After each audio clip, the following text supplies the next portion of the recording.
Good morning, good afternoon, good evening, everybody, depending on where you are joining us from. I'm Rebecca Winthrop.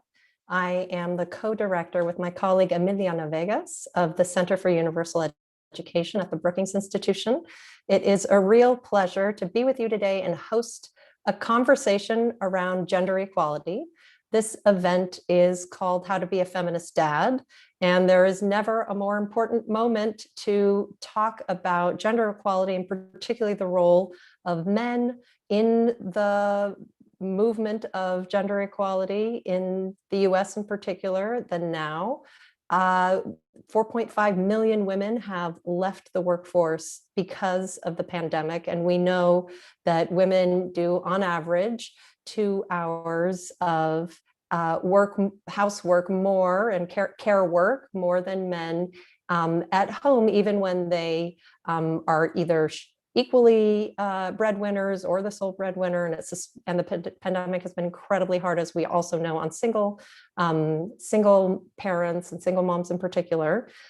There's a great quote from a sociologist, Jessica Coloroco, saying, "Other countries have social safety nets, but the US has women." And I am really pleased to be hosting this conversation with 2 incredible people who've long been committed to gender equality. This is featuring a book launch for Jordan Shapiro, who is a close colleague of mine here at the Brookings Institution. He is a non-resident fellow, and he is also a senior fellow at the Joan Gantz Cooney Center at the Sesame Workshop. He teaches at Temple University at the Intellectual Heritage Program. And those of you who have followed his work over time, as I have done very closely, know that he's a guru on technology and gaming and new forms of raising children in a digital world, and has a lot of advice for parents on that front. And he has branched out in his new book, Father Figure: How to Be a Feminist Dad, that he will be talking about today in conversation with our other featured speaker. And that book really takes on gender equality, and particularly thinking about the family and masculinity and the role of men in that movement. And we're very pleased to have you, Jordan. And Jordan will be in conversation with Tina Tchen, who we're very, very excited to welcome back to Brookings, who's spoken here in the past around gender equality issues. Tina is the president and chief executive officer of Time's Up and the Time's Up Foundation. I first knew her and began to work with her when she was in the Obama administration. She wore many hats and was very influential. She was the executive director of the White House Council on Women and Girls, chief of staff to the First Lady Michelle Obama, and of course, last but not at all least, assistant to President Obama. And I knew Tina because she was very much championing the work that Michelle Obama was doing on Let Girls Learn and on gender equality through girls' education, both in the US and around the world. But I also remember some of the amazing things she also did well at the White House around stay-at-home dads. Tina really championed the first summit, White House Summit on Working Families, and one of the sessions was for stay-at-home fathers.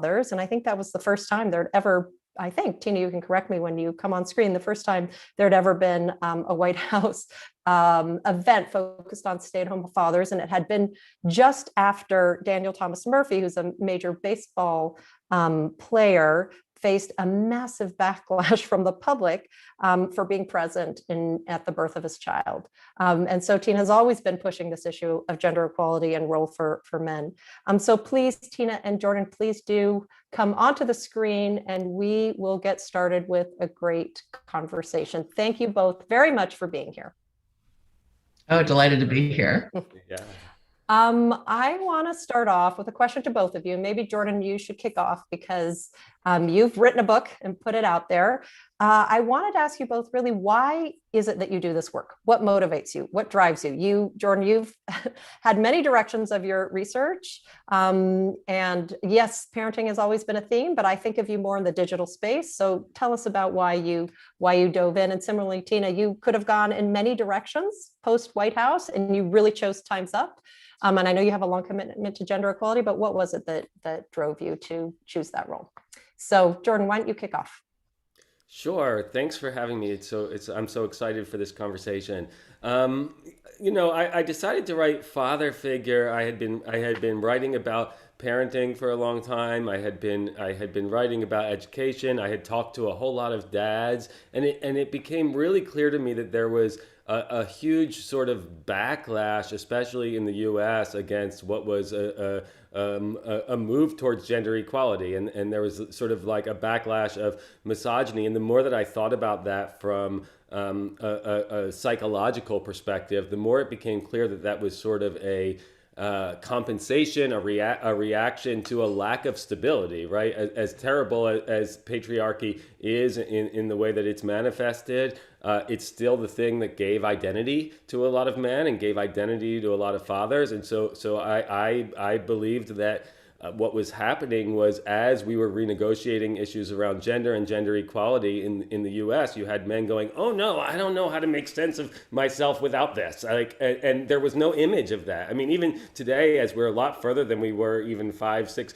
years ago, there's still no image. Still, most of what you see on TV, most of what you see in the movies, most of what you see on the internet, most of what you read about is a very old school version of what it means to be man and what it means to be father. So I wrote this book because I felt like people needed something to hold on to. It was like the floor was falling out from under them and they were falling. And so they grabbed the first handrail they could find, which was old school, angry, patriarchal dominance, violence. You see all these people writing these books about it. And I was like, well, let's just give them another option. Because what I really found as I talked to men is that if you walked up to them all and said, do you believe in gender equality? They all said, yes. If you say, do you believe in feminism? They go, oh, that word's too strong. But if you say gender equality, they say yes. But they don't really know how to do it, because so much of the important work that feminist theory has done over the last few generations has been about deconstructing and calling out the problems. And what we haven't done yet is really reconstructed it from a man's perspective. And that's what I really wanted to do with this book. And I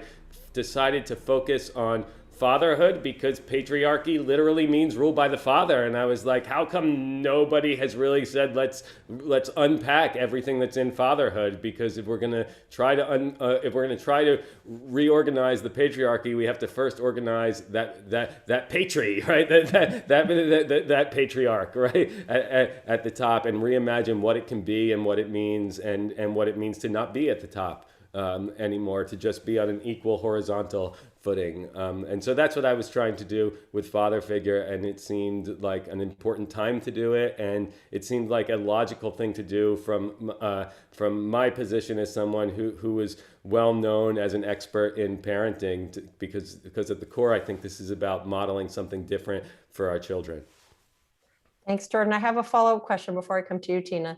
You talked about, all the images that we see out there were not, basically how we form our sort of beliefs, our social norms, are not supporting this vision that you're trying to give of a feminist dad. And what I wanted to do is throw you a question, because we have a number of questions from the audience.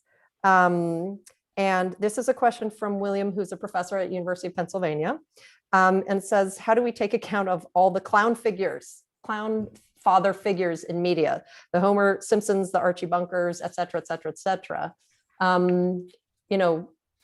It strikes me as you're trying to counter that. Yeah, I mean, I write a bit about that in Father Figure, about that clown figure.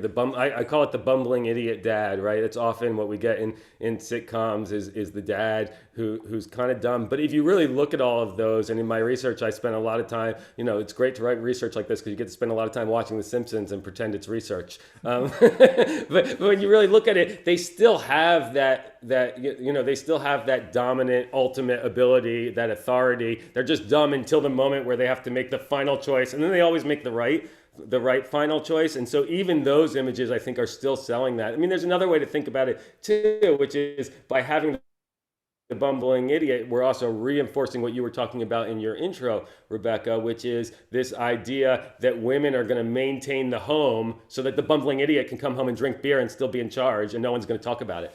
And so all of that, that's one image. Maybe during this conversation we'll get to some of the other images that I think are ubiquitous in our culture of problematic images of either misogynist or sexist or patriarchal fathering, which is not what you get when you talk to most fathers. It's not what they want, but they are still, at least the way I think about it, they're sort of engaged in behaviors, habits of mind, ways of thinking that betray their own values, right? And they just don't see it, right? Nobody wants to be teaching their daughter that you're worthless, and yet you do all these things that inadvertently send that message, whether you mean to or not. And so part of what I wanted to do in Father Figure was unpack that and help people see where their own behaviors are betraying what they want. Right. Great. So Tina, what about you? You've been at this for quite some time. So, why Time's Up? What motivated you? Well, thank you, Brooke and Jordan. There was so much in your answers. I have to say that was so rich. So as you point out, look, I've been doing gender equity work really since my entire adulthood. I mean, I often relate that lifelong commitment to the fact that right after college in the 1970s, I found myself living in Springfield, Illinois, which is the capital here, just at the moment when Springfield was, of all places, the center of American feminism, because it was the focal point for all the efforts at that point to ratify the Equal Rights Amendment. We were just 3 states short of the number needed to put the Equal Rights Amendment into the U.S. Constitution, and Illinois was the only northern industrial state that had not ratified. So it became the linchpin. And here I am in my 20s, every major feminist leader is coming to Springfield. I'm working for state government by day, but taking my lunch breaks to go stand in the rotunda, opposite Phyllis Schlafly and her folks on the other side of the rotunda. So it was a very heady time to get this crash course in feminism. And then, it sort of shaped then the rest of my career. I was always very active politically, very committed to gender justice issues, became a single working mom my whole career when I was a practicing corporate lawyer for 2 decades, before, along the way happening to meet a guy who got elected president, which is how I wind up in the White House.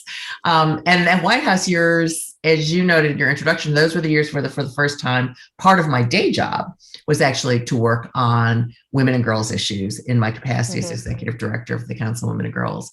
So after the White House, I was fully prepared, and in fact did for 2 years, went back into private practice, although working at that point on helping companies work on issues like corporate culture, the issues we explored at the White House Summit on Working Families. And then just again, in the luck of being in the right place at the right time, happened to be in Los Angeles in the fall of 2017, at the moment where women of Hollywood were coming together in the wake of the revelations about Harvey Weinstein's sexual harassment in the entertainment industry. And just then continued to work with that group of women as they started to think about, well, what do we do as we turn our pain into action? Helped found the Time's Up Legal Defense Fund as one of the responses. Tried actually for the next 2 years to not actually come work at the organization as we were forming it, because I was not going to work in a not-for-profit, but then was convinced by my friends, on the board and in Time's Up to come on and do this job full-time in the fall of 2019. And, it's interesting to hear, Jordan, you talk about culture and the, outsized cultural influences. We continue to work, on these issues around safe, fair, and equitable work across every industry, but we're still maintain heavy activism in the entertainment space, both because we need safer workplaces in entertainment, and also because we need more representation in entertainment, because entertainment does have an outsized effect on our culture. What are those images that we're seeing? What are the things that are shaping our social norms? And so staying active in that space, has remained very important to us at Time's Up, even though, we work for survivor justice everywhere, and we're working for safer and dignified work everywhere.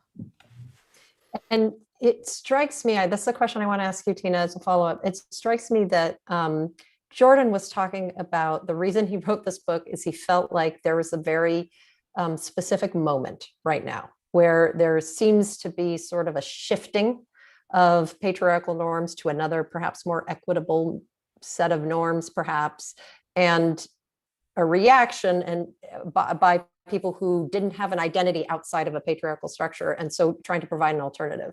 So I'm asking you, Tina, because you've been at many pivotal moments in the last several years for the gender equality movement. So is there something uniquely urgent or specific about this moment right now that we need to think about? And what is it? You have a long history to compare it to. What would you think? And then Jordan, I'll ask you the same question. Yeah, no, absolutely. We're at a pivotal moment. I mean, the other reason I took this job full time was even before we got to the pandemic. I think the moment that we saw around sexual harassment and women in the workplace in the fall of 2017, the outpouring of women and men telling their stories. Me Too movement. Absolutely. Using Tarana Burke's hashtag Me Too, which led to then the founding of Time's Up and the expansion of Me Too, into a broad-based international movement. There already was this realization, right, that the way we have organized work literally in this country for the last 2 centuries, right, since the Industrial Revolution, was no longer working, right, for women and for men. It wasn't then. It wasn't when at the time we were doing the White House Summit on Working Families. We've got the persistent equal pay gap. We've got no paid leave. We start this pandemic as one of only 2 countries in the world without a national paid leave. So that was already happening. And, war for talent in the knowledge economy we have in a globally competitive economy, American companies were realizing they had a stake in this. Well, then the pandemic hits. And now the urgency I may have felt, 2 years ago is just doubled down because the pandemic has really exposed those fissures that existed pre-pandemic around the lack of structural things like paid leave and childcare and elder care, the persistent discrimination against women and LGBTQIA, disabled and people of color in the workplace. And now we see it. We see it in this K-shaped recovery, right? Where the, and what do you mean by K-shaped, just in case? So, first of all, the pandemic, we know from all the data, had a disproportionate impact on low-wage workers, folks who are in the hospitality industry, in all the things that shut down, restaurants, who are frontline workers who nonetheless still had to keep working, even though schools were closed and childcare centers were closed, and trying to figure out what to do with their kids or their elderly loved ones. So that already hit, and we can see it in the persistent, women of color are lagging behind white men in the, unemployment rates and the recovery from it. And we know now that, upwards of 2 million women have left the workforce completely. Women's labor force participation is now at its lowest level since the 1980s. So in 1 year, we've wiped out several decades of progress. And the K-shaped recovery is, even as the stock market has risen, right, as, those, certain industries, financial services and others that started to take a hit last spring have fully recovered, and are doing great, right, in terms of their business models. Low-wage workers, hourly workers, workers in those vulnerable industries, workers in things like caregiving and childcare centers are suffering, right, are not recovering as quickly, are seeing their incomes drop. They're being supported right now with the government supports. This is not what's keeping them from going back to work, by the way. This is just keeping them alive and their families with roofs over their heads at the moment. And so, this urgency to redesign our American economy in ways that will address women and the inequities, for example, just to bring us back to the topic that we're talking about, we need to do it to address the inequities that in particular have kept women out of the workplace for so long, like caregiving. So it's why, Time's Up, a whole coalition of organizations right now are really, really pushing for a comprehensive caregiving infrastructure answer, right? So childcare to elder care, paid leave, and supports for caregivers. I'm really pleased to see the Biden administration actually include those kinds of investments in the Rescue Plan, in the American Jobs Plan, in the American Families Plan. And I'm really excited to say that American business gets it too.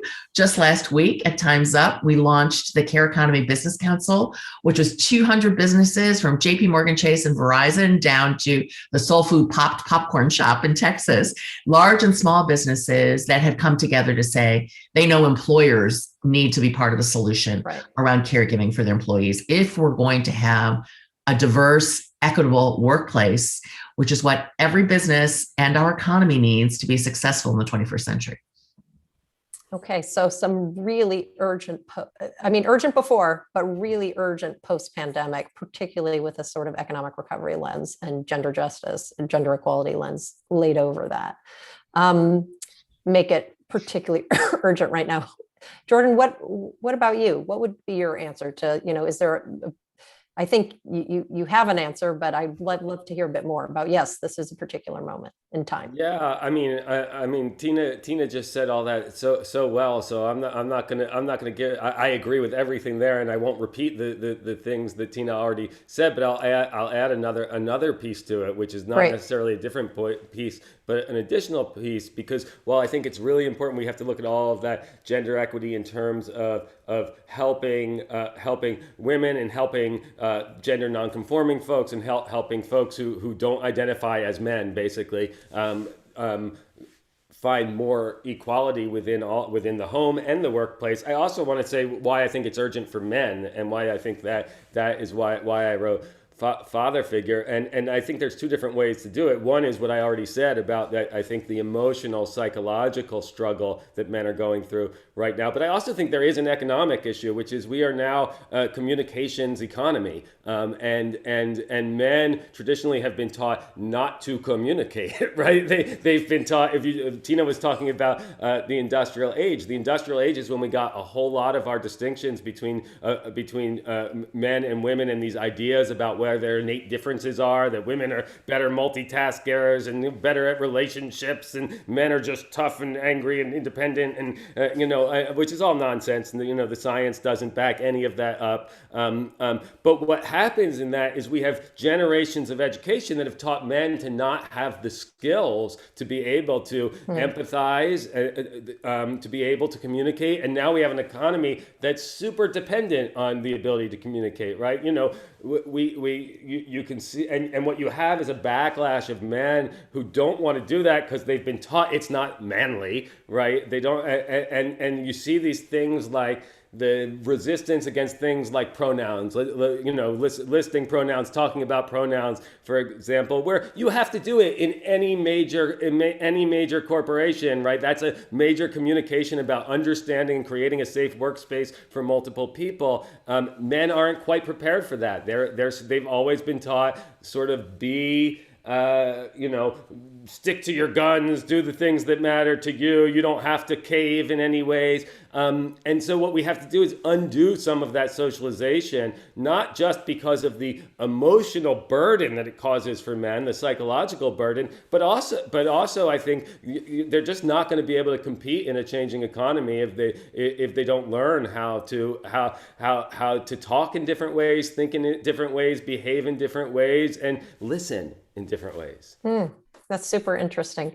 One of the things that struck me when reading your book, Jordan, you have a little section where you talk about, this sort of leave it to beaver model of the family that sort of rose up in the 50s. Tina's nodding if you know the part of the book I'm talking about, where, the man is the breadwinner and goes out and the woman stays home and takes care of the kid, is really completely made up for that era of time. And never before was that ever the breakdown, really, because there wasn't enough food to go around. There wasn't enough money to go around. Like, hunter-gatherers, the women were working and foraging, and sure, maybe the men went to war and stuff. And, there's different things, but both men and women were sort of equally working as a team.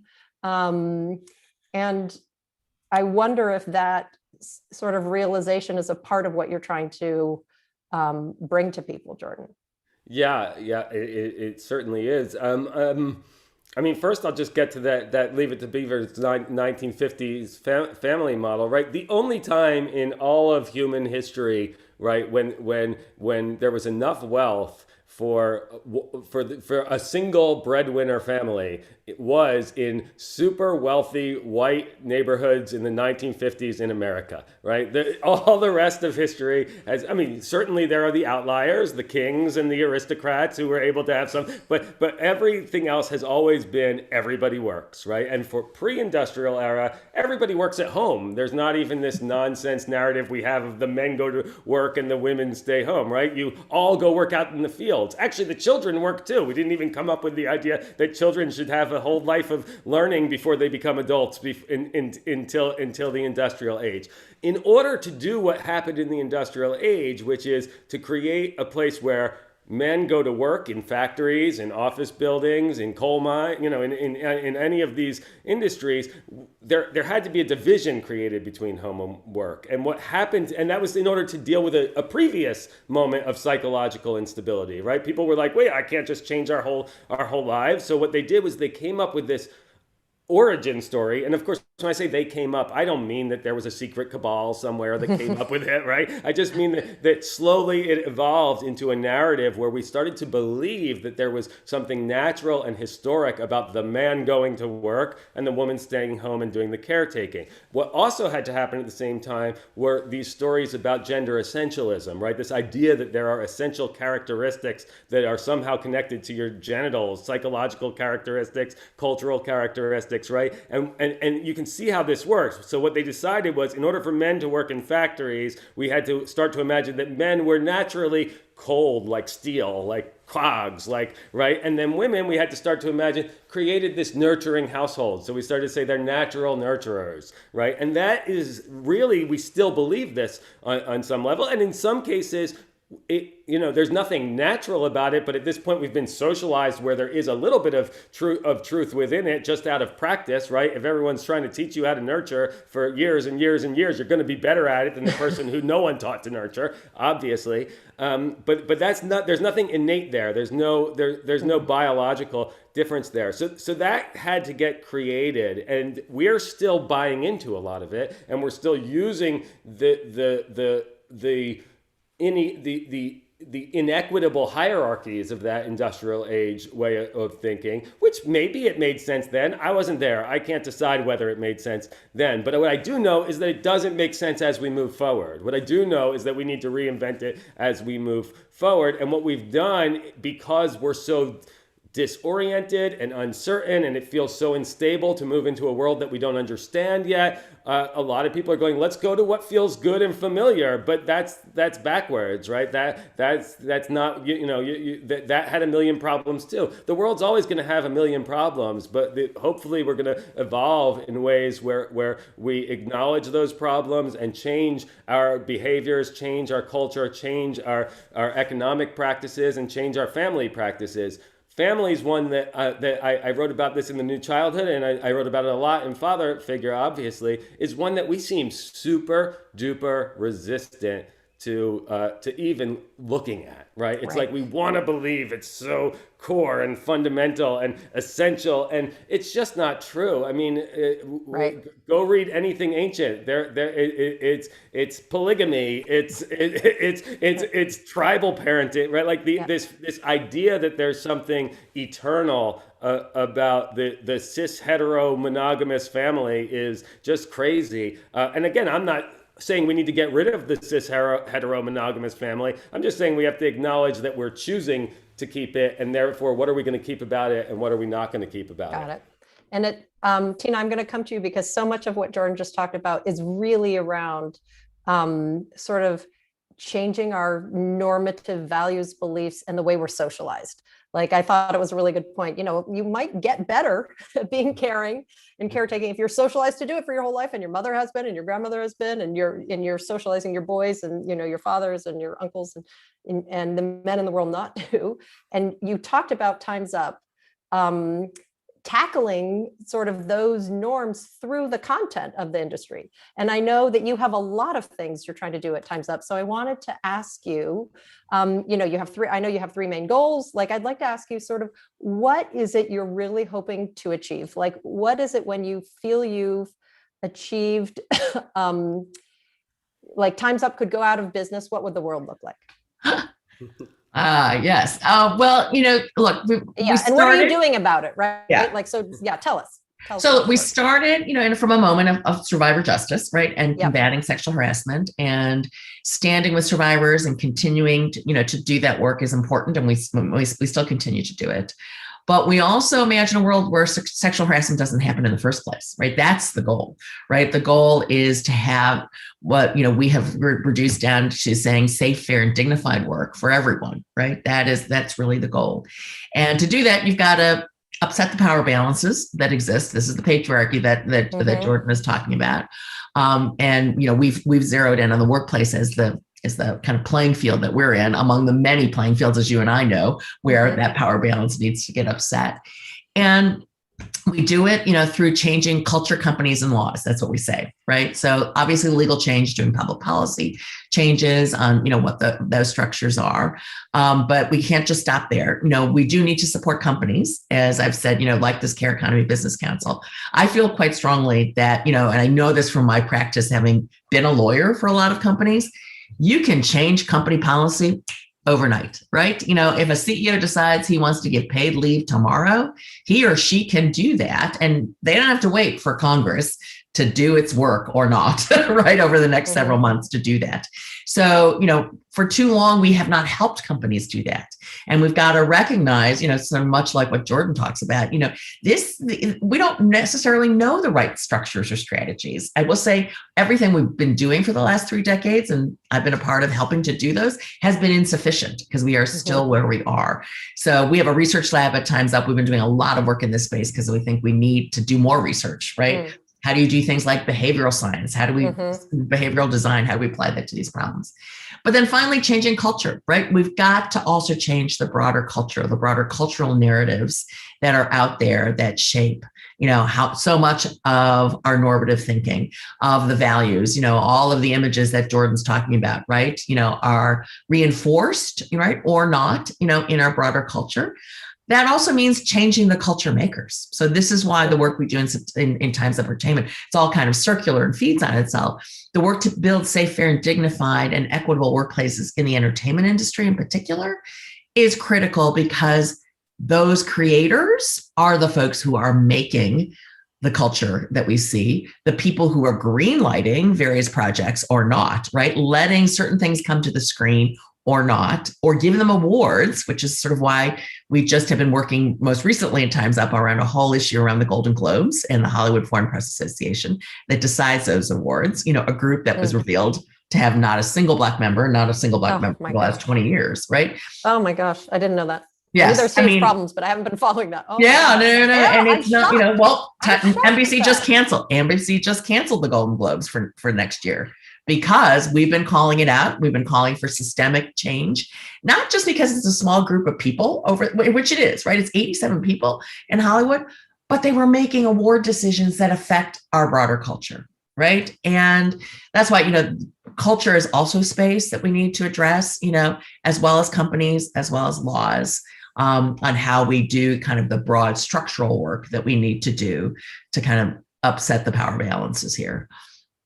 What are some of and actually before I continue, there's a whole bunch of questions who've come in and I'm gonna sprinkle them in as we go, but I wanted to tell audience folks, in case they don't know how to submit, tweet with the hashtag fatherfigure. And we'll be scooping up your questions. So Tina, what are some of the things that you feel particularly surprised by in terms of successes of Time's Up? Because it's a relatively new organization. You just canceled the Golden Globes. You've got this new business, pledge or commitment. So you've been doing a lot. A lot is happening. What has really surprised you? Wow, I didn't know that would have worked so quickly. On the positives. Then I'm going to ask you about the negatives. What's really a pain? Well, it's true. What we are 3 years old, this year, which, as someone told me, and I think is apt, is, we're very much a toddler in all of this. So we're still completely finding our way. We're very much a startup, including the first year one of our existence. For a good part of it, there wasn't really an organization. We were trying to figure out, what do we do with this movement? So that is one thing that surprised me. I think we were all surprised coming out of this group of women who just really first got together to commiserate over recognizing they weren't alone anymore. And that was what that reporting, the significance of, the Jodi Kantor and Ronan Farrow, Megan Twohey reporting in the New Yorker and New York Times was, they ripped the cover off this just, widely held secret for 3 decades about sexual harassment. And all of a sudden, these women from Hollywood who thought they were alone because they'd been kept alone, and not, discouraged from reporting, realized they were together. So the idea that first surprise, the idea that these women, and there was a growing, gathering, first it was a few folks around a conference room table, then it was an auditorium full of women, in November and December, leading into this idea that we would launch something on January 1st. The idea that it took off with the velocity that it did, first with the New York Times reporting on January 1st, then the takeover of, ironically, the Golden Globes award show, where we kind of took it over, dressed everyone in black, put the pin on them. Oprah Winfrey gave her amazing speech. That just took off, and it has remained. It's not a thing that just kind of went up and then went away. That momentum has sustained itself for 3 years. Is itself like the first big surprise, I have to say. And it is that we obviously touched a long held chord that had been covered up for so long among women and men, giving voice to that.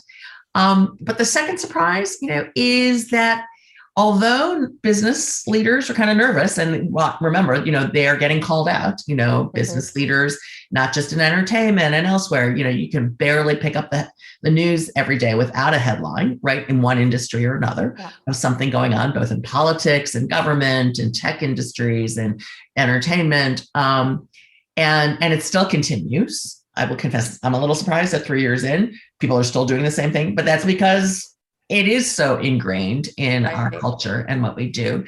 But I do think that the confluence of demographic changes on the customers and the employees that businesses now need to attract, right? And this millennial generation cares about the values of the companies that they want to work for, buy services from.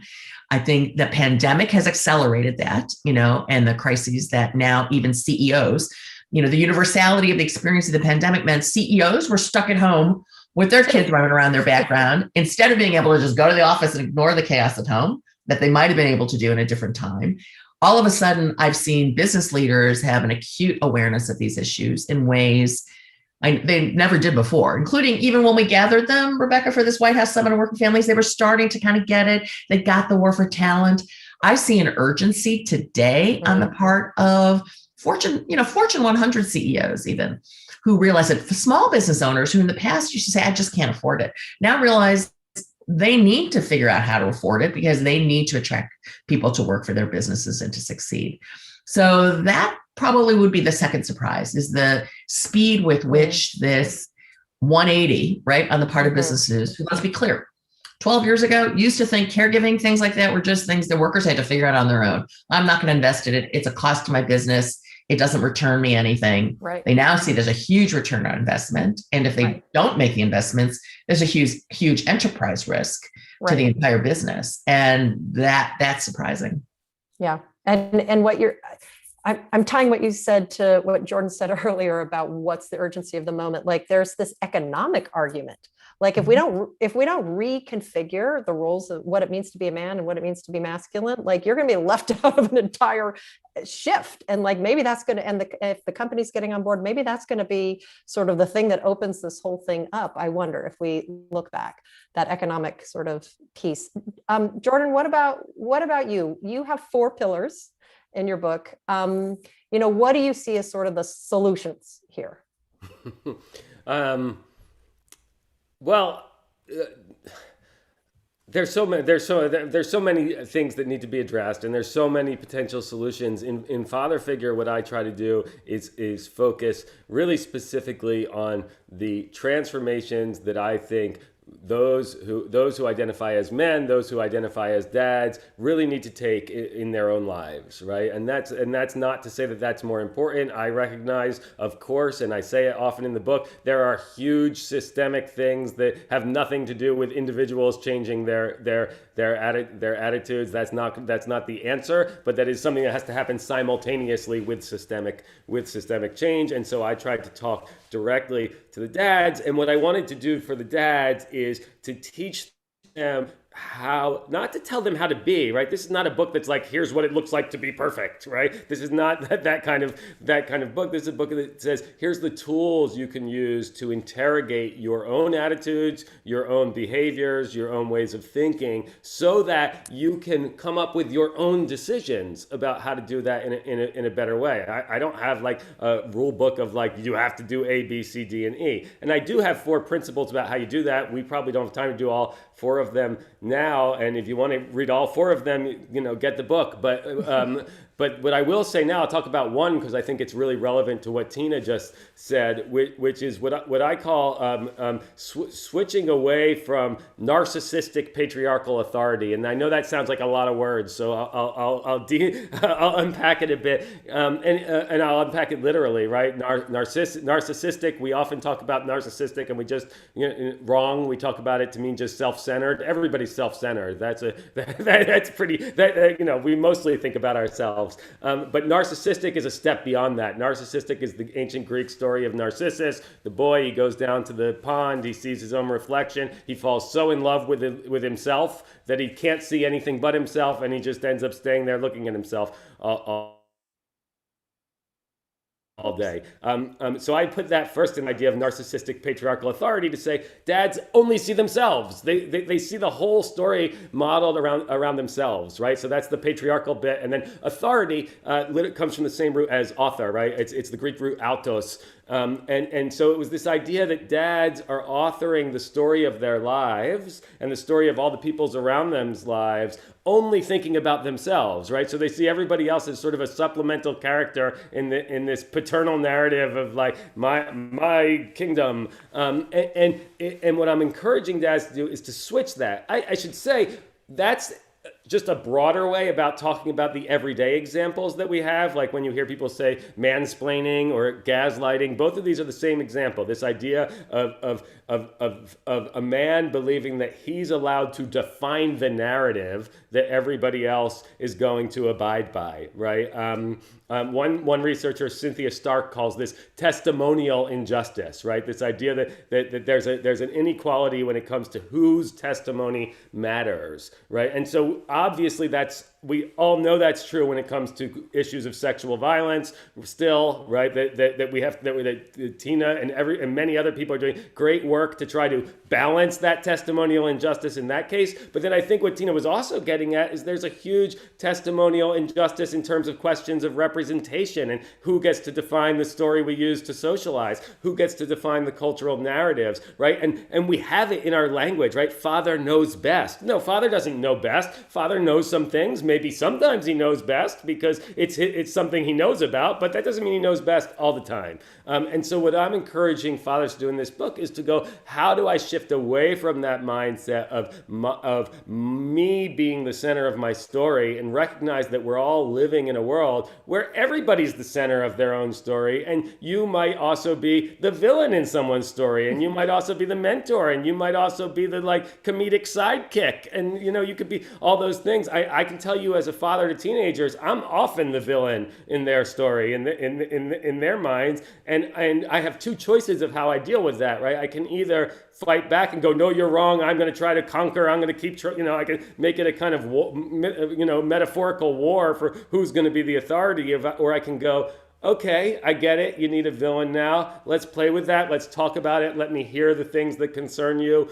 It doesn't mean that I'm going to let them be right all the time, but it does mean I have to acknowledge that I'm not in charge, right? And we all know, because we were all teenagers, that even when the tyrannical parent tells you you're wrong, you might eventually learn to get silent, but you don't actually change your mind. I love it. I will say, please go ahead, Tina. To where you started, Jordan, is that change has to happen both systemically and individually for change to really take root. And the kinds of changes we're talking about, let's be real, they are really deep. They are really deep. Mm-hmm. They're really longstanding. I love how Jordan keeps pulling these back to these sort of origin, myths, mm-hmm. As where they started, because literally, I often say gender discrimination is like the one thing that has transcended time and race and gender and ethnicity and geography, right? Like it is everywhere. It has been for all time. this is how deep the change is that we're talking about. And to achieve them, you've got to operate on multiple levels. So, what Jordan's doing for individuals to give them a roadmap is something I hear because I'm working up at the structural level all the time, where, I've got CEOs or somebody just telling me, I don't know how to have this conversation, right? Or I don't know how to enter into it. And so we've really got to be doing it all, right? To really work this change, which is both this very, deep individual work and helping folks reimagine what things look like differently. Because Jordan's right, we don't have the language, we weren't raised that way, we don't have a point of reference. So we've got to keep creating those for individuals. And then we also have to create the structures and reimagine the structures, both to reinforce the change, because you also can't just change the individual and then put them back into the old structures. And that will allow us, opening up those structures it's a virtuous circle here, will allow us to now create new narratives and new cultural norms that will help us sort of reimagine what our individual relationships are like. Yeah, absolutely. I think that's really helpful. We had a question come in, and I think you guys touched on it about, where do we go from here, both especially at the individual and structural level. So I really like that. It makes me think, Tina, what you just said, because I work in education, makes me think of the analogy to reimagining education. Everybody's like, well, retrain the teachers, make sure they have innovative pedagogy and know about 21st century skills, can do all this stuff. And you can train the teachers out the wazoo, and they can be brilliant and fabulous, and you stick them back in the same classroom with the same incentives, with the same testing, with the same principle, with the same sort of structures around them, and they will revert back to what they were doing before. So, you do need, I don't know, that image comes to mind, and I think it's powerful for you guys to be talking about both levels. I want to bring in a couple questions from audience members. We have about 3 or 4 questions that are somewhat similar, and I'm going to group them. We have a couple. One is from Joe, one is from Cassandra, who says she's a parent, another is from Allison, who says she's an artist. And they are asking about generational differences. So, Joe says, how do you, he's talking about he's reflecting on his own kids, 2 boys, 1 girl, and says, they are way ahead of where my peers are in just the language they use and the mindsets. We were talking about this in the green room before, and says, how do we get out of the way to let the next generation really shape the future? So that's one. And then another one is really around, I'm going to read it because I think it's interesting. What is the key way, what are the key ways being a feminist dad is different from just simply being a kinder, more equitable parent and partner? Is there something different? So, Jordan, why don't you start, and then Tina, over to you. Yeah. Hold on, I'm trying to remember. What was the first question? One is the age, like the next generation. The age. Yeah. How do we get out of the way and Yeah, I mean, I'm not quite sure that we need to get out of the way so much. I think it's certainly true that this next generation is more comfortable with the kinds of progressive social justice changes that we're talking about. At least now, we'll see what they're like as they grow up. but right now, as a college professor, I see it every day. I see them not. We have this strange mythology in. I don't even know if it's mythology or just propaganda that it's a generation of coddled kids who are afraid of conflict. And I can tell you, being the college professor in the classroom, that they are definitely not afraid of conflict, because they will stand up and fight for if I were to use the wrong pronoun for one of their friends, the entire class will stand up and confront me. I couldn't imagine as a kid being willing to confront my college professor for that kind of thing. So this idea that they're coddled and scared of conflict is just nonsense. They are strong. They're willing to fight for each other. They're willing to fight for themselves. They're willing to fight for the things that they believe in. And the things they believe in is much more equity, right? Much more equality of voice. Any idea that that there's a silencing happening on campuses, I think is a little bit is another one of these talking points that's just reactionary nonsense, because there is none of that. There is certainly conflict if they don't agree with you, but there's no shut up if they don't agree with you. They want to have the argument then. So in that sense, I think that's good, and I think our job as fathers, parents, teachers, caregivers, whatever we are, is not to get out of their way, but to help them, to help lift up that perspective, right? To help them learn how to use it even better, how to use it with more tact, how to use it with more diplomacy, how to leverage all these great ideas. One of the things that's in the way of that is what I was just talking about, that narcissistic patriarchal authority, right? We want to be, as parents, in charge. When I was first writing, I'll tell you a story that made me want to write father figure, which is I was with my kids and I was talking to them about their friends, and I kept using this wrong pronouns for one of their friends, and they kept calling me out. And I was so mad at them at that point. I was like, I taught you how to be a social justice warrior. How dare you? That's what's going on in my head. How dare you correct me, right? And as I was doing it, I thought, wait a second. If I, who has a background in feminist thought, who studied it in college, who studied it in graduate school, and feeling defensive and disoriented when my kids try to correct me, what about someone who doesn't have any of that? They must be feeling that level of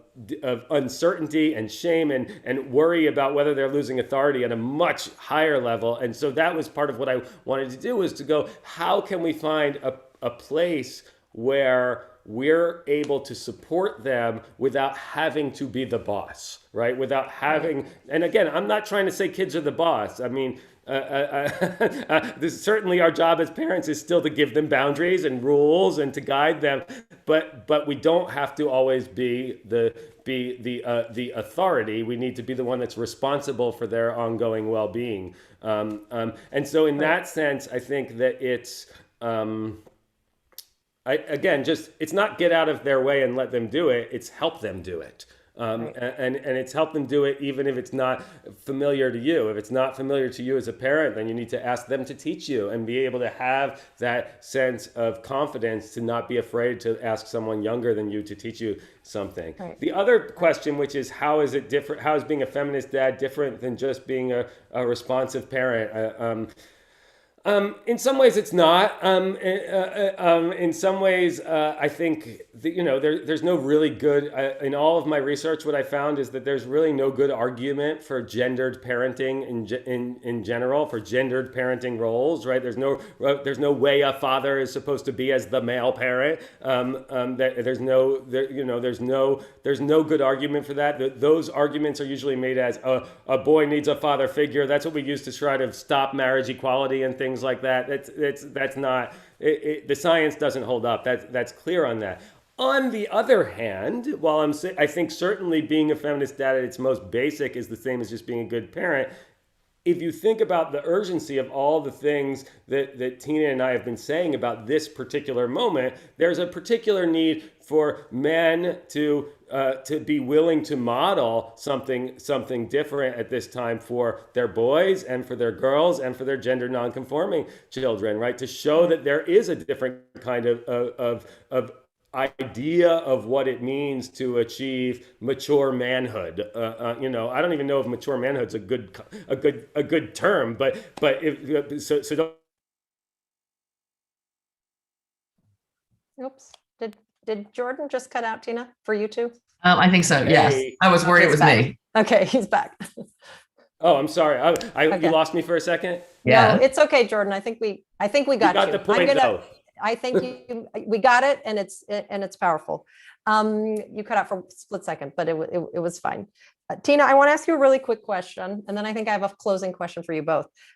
This is a question from Mbisa, who's based in Ethiopia at Addis Ababa University. So you've got a global audience here. And she is really asking about the terms gender equality versus feminism. And Jordan, you mentioned it right at the beginning. You said you go to most dads and say, do you believe in gender equality? They're like, yes. Are you a feminist? No. And she's asking, like, look, feminism has a female first intonation and interpretation in her world. What's your guidance, Tina? Like, what terms do you use? How should, like, if you're a savvy social change maker, what would you suggest? Well, it's interesting. And because I was a lawyer, so I sort of know the both the power of words and context, and the way to use them. And as an activist, I will say I'm a little bit pragmatic, meaning, I am not one to sort of hang on to particular word construct because that's what I'm hanging on to. And I tend to be more pragmatic about what are we trying to convey and what are the values underneath that to convey. And so, I think certainly here in the United States, gender equity it has become, recently the term, to really symbolize a constellation of issues getting at gender and gender nonconforming, but non-binary, sort of people who are identifying as women or are non-binary, the equality that we're trying to seek, for them in a whole range of dimensions. I know in a global context, that concept actually is the term gender equality is used to connote that, and gender equity has been weaponized, I think, in some context as something different and lesser than that full equality. That is what we talk about in the United States as gender equity, which is why, honestly, in a context of I would use context, right? I'm comfortable using either term, depending on how the context is of the listener, and having that full range of, equity, right? Regardless of gender or your gender identity is really what we're talking about. Same with feminism, in the sense that, obviously I am a proud feminist, have been, since those early days, as I described, learning about those issues. But I will admit that I suspect feminism comes loaded in its context with that view of recognizing the historical power imbalances, with an edge to it, and working to sort of set a more women-centered narrative, right?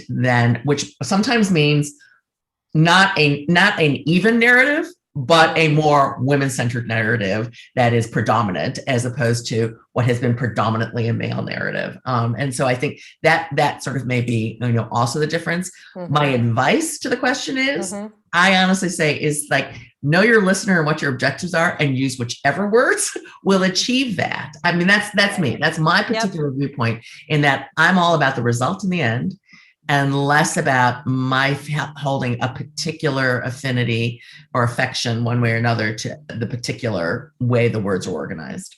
Great. And that leads me that you led beautifully into sort of my final question for both of you, which really is around the sort of how you have a successful movement for whatever term, gender equality, let's call it. And I wanted to ask you about cancel culture and where you see that as a problem, where you don't see it as a problem. You could maybe talk about what you mean by cancel culture. And the flip side of that is collaboration. Like, we certainly know, and we've seen from history, particularly in the US, that there are tipping points in social change movements. If you think about HIV/AIDS, if you think about civil rights, where the tipping point really has come when a whole wide range of diverse stakeholders and people join the movement. Straight mothers from the middle of the country joining, making quilts for their gay children, whites joining civil rights movement, etc. So what is the balance between where do you see cancel culture? What should we be worried about? What shouldn't we be worried about? Is canceling the Golden Globes cancel culture? Is it not? And where do you see collaboration in moving this with a broad range of folks in moving this movement forward? You each have 1 minute. Jordan, you go first.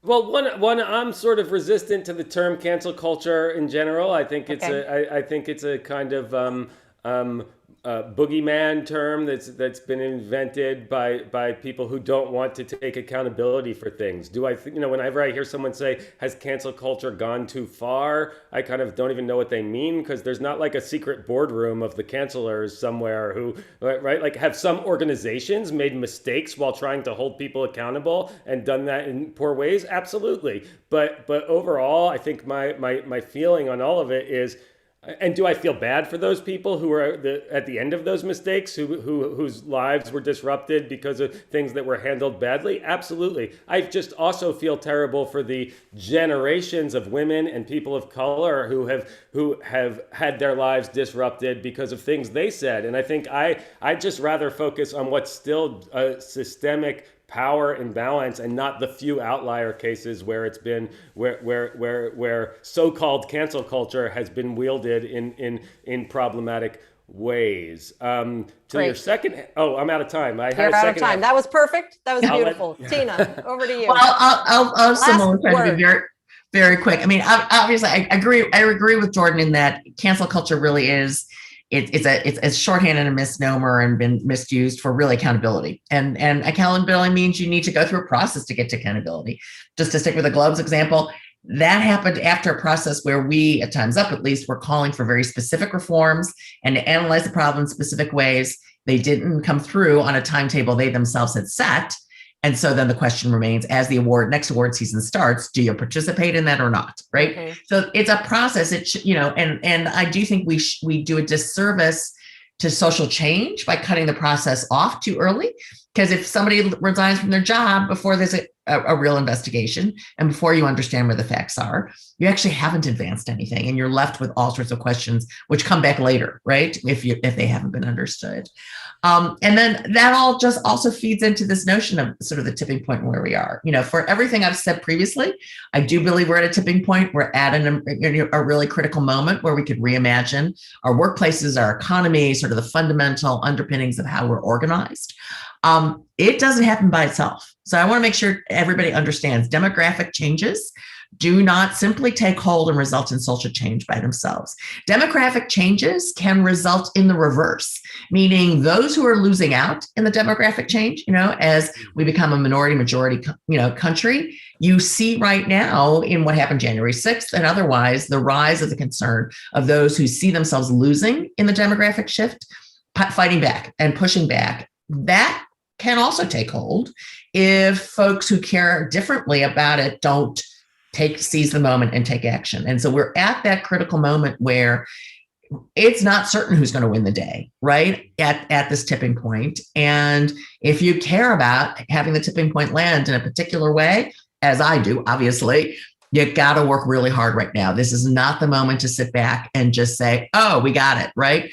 Biden's in the White House. This is happening over here. This is the moment to double down on the efforts for change, right? Because that's the way we're going to make change take hold, because it can very easily go the opposite direction.